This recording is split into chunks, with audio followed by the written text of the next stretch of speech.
Assalamualaikum warahmatullahi wabarakatuh.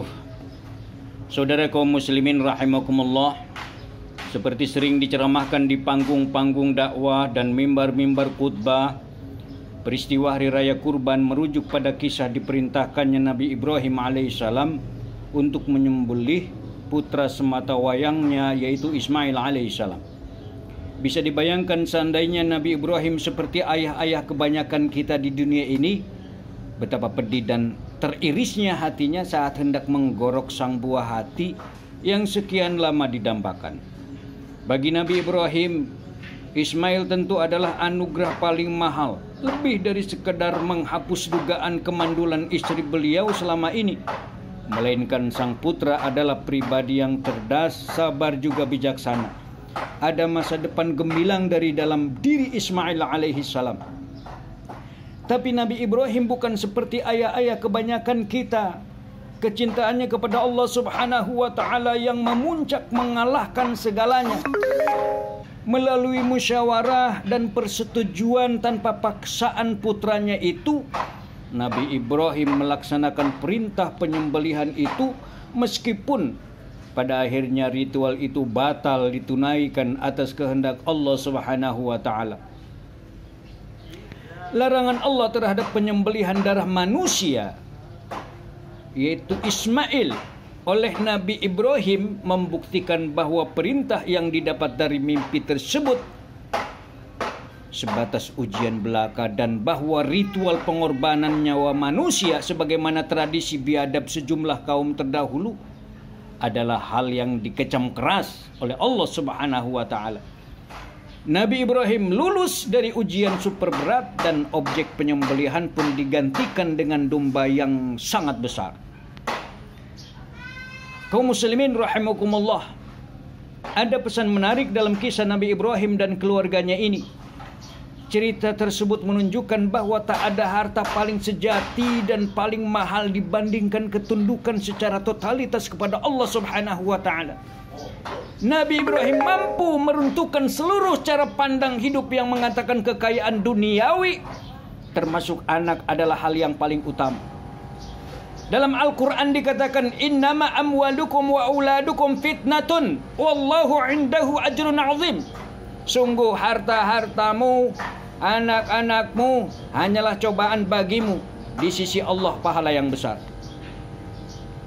Kaum muslimin hadakumullah, kurban berasal dari bahasa Arab qoruba yaqrabu kurbanan, yang artinya dekat. Maksudnya adalah mendekatkan diri kita kepada Allah. Dalam ajaran fikih Islam, kurban dilaksanakan tiap tahun dengan menyembelih sejumlah hewan. Oleh karena itu, kurban berhubungan dengan korban, pakai o dalam bahasa Indonesia.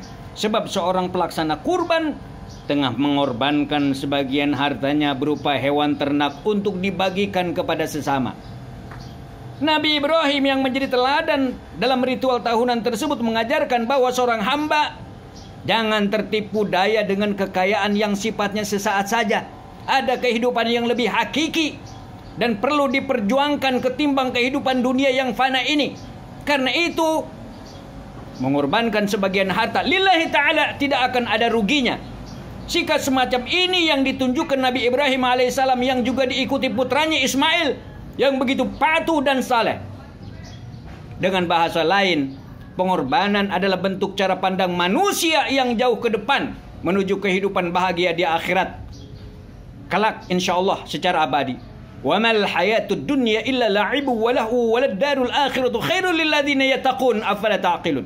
Sungguh kehidupan dunia ini hanyalah bermain-main dan senda gurau belaka, dan sungguh kampung akhirat itu lebih baik bagi orang-orang yang bertakwa. Maka tidakkah kamu memahaminya? Wahai kaum muslimin rahimakumullah, kita yang sering mengaku meneladani Nabi Ibrahim alaihissalam dengan berkurban, sudahkah sebanding dengan pengorbanan beliau? Sebandingkah dengan semangat pengorbanan Ismail yang masih bocah? Sebandingkah dengan pengorbanan semangat istri beliau, yaitu Siti Hajar alaihissalam?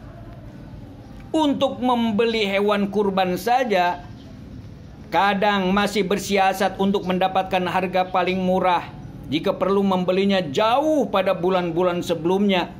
Kita masih memilih uang paling kecil ketika kotak amal lewat di hadapan kita.